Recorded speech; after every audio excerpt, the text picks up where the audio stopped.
السلام عليكم ورحمة الله وبركاته.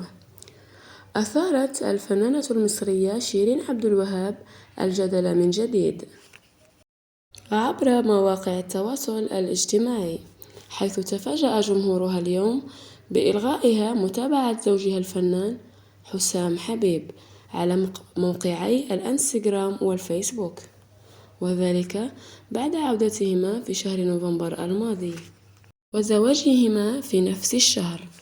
وكانت الفنانة قد أحيت حفلا بالكويت واختفت بعدها مباشرة عن الأنظار.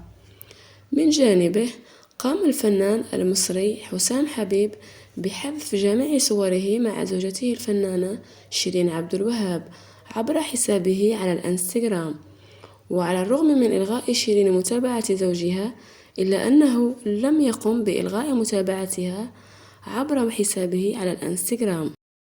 ويبدو أن الفنانة المصرية مدمنة على المشاكل بجانب إدمانها على المخدرات، حيث أنها في نفس الوقت تواجه مشاكلا مع شركة روتانا، حيث قررت محكمة القاهرة الاقتصادية تأجيل الحكم في القضية إلى 18 مارس المقبل،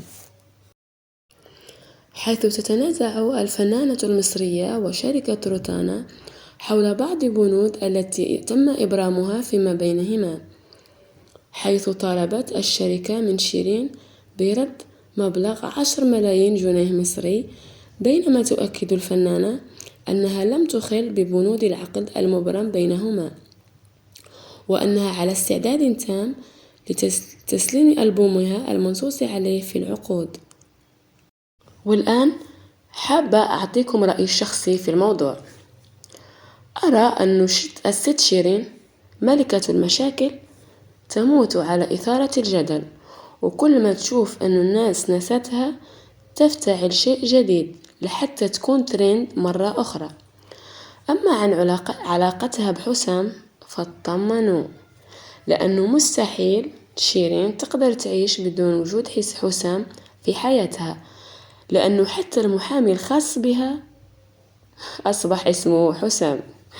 فمن الآخر خلوني أطمنكم وأحطكم بالصورة لحتى تكونوا مطمنين. لمتابعة المزيد من الفيديوهات يرجى الاشتراك في القناة وتفعيل زر الجرس ليصلكم كل جديد.